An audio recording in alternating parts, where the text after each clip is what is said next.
Yuk kita unboxing salah satu super shoes dari brand Tiongkok Kyodan. Nah, ini salah satu flagship mereka namanya Feiying PB 4.0. Jadi nggak sabar buat unboxing, let's go! Nah, ini adalah boxnya sendiri, warnanya hitam dan didominasi tulisan warna pink. Ini lumayan mewah ya untuk presentasi boxnya. Biasanya kan dibuka, tapi ini di slide. Ada talinya seperti ini dan juga ada lubang untuk menarik sepatunya. Oke, kita tarik saja. Widih, gokil. Kita taruh dulu. Nah, ini sepatunya. Ini salah satu brand yang baru banget ya, reach out ke saya, namanya Kyodan dari Tiongkok. Kita buka sepatunya. Fresh banget warnanya, gokil. Ini salah satu flagship mereka, karena ada yang lebih flagship lagi. Ini namanya Feiying PB 4.0. Ini parah sih warnanya, gokil banget ya. Seger banget ya warnanya. Ini kombinasi antara pink, merah, dan juga orange, dan ada bagian putihnya juga. Dan di sini carbon plate ya. Kelihatan banget nggak tuh carbon plate-nya. Disclaimer dulu bahwa sepatu ini dikirimkan oleh Kyodan untuk saya pakai dan juga review. Tapi itu tidak akan mempengaruhi penilaian saya terhadap sepatu ini. Jadi akan sesuai saja dengan apa yang saya lihat, rasakan, dan juga gunakan nantinya. Oke? Jadi akan terus berusaha untuk objektif menilai sepatu ini. Let's go! Kita bahas sepatu Feiying PB 4.0 dari Kyodan. Nah, sebelum kita bahas mulai dari upper, kemudian midsole, dan juga insole-nya, kita harus tahu dulu nih sepatu ini diperuntukkan untuk apa. Jadi nanti penilaiannya benar-benar fair gitu ya. Nah, sepatu ini diklaim oleh Kyodan bisa digunakan sampai full maraton atau maraton jarak 42,195 km. Jadi nanti penilaiannya apakah memang sepatu ini bisa gitu ya untuk full maraton. Pertama kita langsung timbang sepatu ini dulu gitu ya, karena memang ini rasanya ringan banget. Jadi penasaran banget beratnya berapa.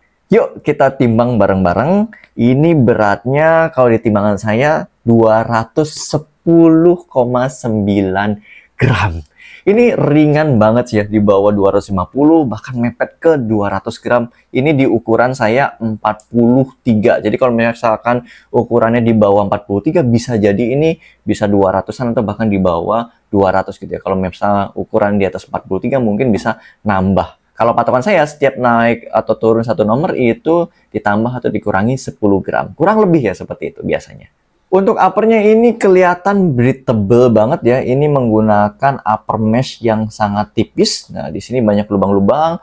Di sini juga kanan kirinya lubang-lubang juga. Nah, menariknya di sini ada struktur-struktur tambahan ya. Kayak di bagian dalam ini ada kayak lapisan yang TPU plastik seperti itu. Di bagian dekat lacing sistemnya juga ada semacam TPU ini untuk menambah struktur sepatu ini. Jadi nggak kolaps banget untuk uppernya. Nah, menariknya di sini ada tulisan 42,19 km.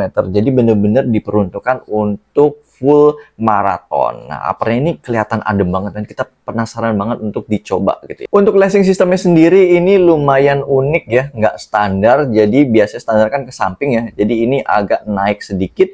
Dan juga di sini yang menarik ada lubang-lubang tambahan ya di bagian atasnya. Ini ada 3 buah lubang tambahan. Jadi ini tujuannya untuk kalau misalkan yang kakinya lebar itu untuk bagian atasnya bisa diperlebar untuk tali sepatunya. Jadi biar nggak terlalu sempit. Jadi memang ini mengizinkan kita untuk menambah space gitu ya untuk bagian uppernya. Dan untuk tali sepatunya ini sebenarnya yang dipasangkan ini agak standar, agak sedikit licin ya. Cuman di bagian ujungnya ada bagian bulat-bulat besar seperti ini. Nah, buat teman-teman yang nggak suka tali sepatunya yang standar seperti ini, sepatu ini ngasih tali sepatu tambahan yang versi racing ya, yang model serut seperti ini. Biasanya saya lebih suka karena memang ini lebih nggak gampang copot ya. Ini lebih bagus kalau menurut saya. Nah, ini untuk tali sepatunya, ada runners knot-nya juga wajib ya, karena memang ini sepatu racing untuk bisa ngelok sepatunya nggak geser-geser. Kemudian untuk tangnya sendiri ini versi yang sangat-sangat tipis banget ya, tipis banget. Dan di sini di bagian dalamnya ini yang dijahitnya di bagian sebelah dalam saja ya, sebelah kanan ada jahitannya. Jadi gasket tang, tapi cuman setengah di bagian yang inward doang atau di bagian dalamnya seperti itu. Untuk bagian collarnya sendiri ini padding-paddingnya nggak terlalu banyak ya, jadi memang ciri khas sepatu racing itu kan nggak terlalu paddingnya terlalu banyak, karena memang kalau terlalu banyak nanti jadi bikin berat sepatunya. Nah, di ini ada padding-padding sedikit saja. Kemudian untuk heel counternya masih ada struktur sedikit di bagian tengahnya, karena di sini ada lapisan seperti TPU seperti itu ya. Jadi bikin ada struktur tambahan. Cuman memang ini free banget ya buat teman-teman yang suka sepatunya yang benar-benar bebas, yang nggak terlalu struktur, ini mungkin suka gitu ya. Jadi nanti kita coba juga apakah dia bisa benar-benar ngelock apa enggak. Lanjut ke bagian midsole-nya. Ini midsole-nya kalau dipegang, ini kerasanya seperti P-Bucks ya, yang ada di super shoes yang lain seperti di Nike, kemudian ada di Asics dan lain sebagainya. Ini kerasanya mirip kalau feel-nya ya. Nah, di sini dinamakan oleh Kyodan ini adalah Q Kung Fu Pro. Jadi ini kerasa bouncy banget dan juga emang kerasa ringan gitu ya dari si midsole-nya ini. Langsung kita cek durometernya berapa. Nah, saya ukur durometernya ini di angka 20 ya. Jadi ini sangat-sangat empuk dan bouncy banget ya kalau di angka 20. Nih, coba kalian lihat. Ini emang super shoes midsole yang enak banget. Nah, ini jadi penasaran banget untuk segera saya pakai.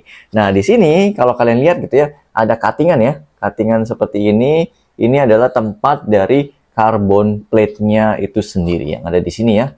Nama carbon plate-nya adalah Q Arch Plate. Nah, di sini di bagian yang cuttingan ini posisi dari carbon plate-nya. Nah, ini carbon plate-nya stiff banget. Jadi ini kombinasi yang cocok ya harusnya dengan midsole yang durometernya empuk banget 20 dengan carbon plate yang stiff. Jadi biar tujuannya adalah tetap stabil dan memberikan daya dorong atau daya lontar atau proporsi yang lebih bagus lagi gitu ya. Jadi pantulannya lebih enak lagi. Nah, untuk outsole-nya sendiri ini menarik ya karena warnanya ini transparan. Jadi ini model translucent rubber. Di sini ada logonya Kyodan dan di sini teknologi menggunakan QASU.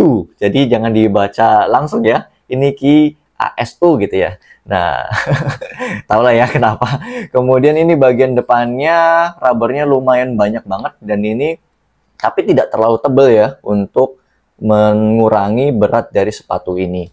Kemudian di bawahnya ini ada di bagian heel-nya cukup 2 saja gitu ya, tidak terlalu banyak, nggak full juga. Dan di bagian tengahnya ini ada cuttingan untuk carbon plate-nya, ada 2 posisinya gitu ya, untuk mengurangi beban juga dari midsole-nya. Ini masih unboxing ya, belum review sama sekali karena belum digunakan. Jadi nanti saya coba pakai untuk jarak pendek sampai long run dan juga untuk kecepatan yang lambat sampai kecepatan yang tinggi. Buat yang teman-teman pengen tahu nanti full reviewnya seperti apa, jangan lupa subscribe channel ini ya, Revaldo Funter, dan juga bisa follow Instagram saya di @revaldofunter karena di sana ada update rutin kegiatan saya lari sehari-hari dan juga training untuk full maraton di Bali nanti.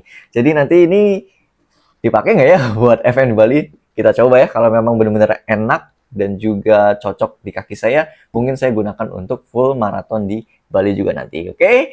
Stay tune. Thank you semuanya. Bye!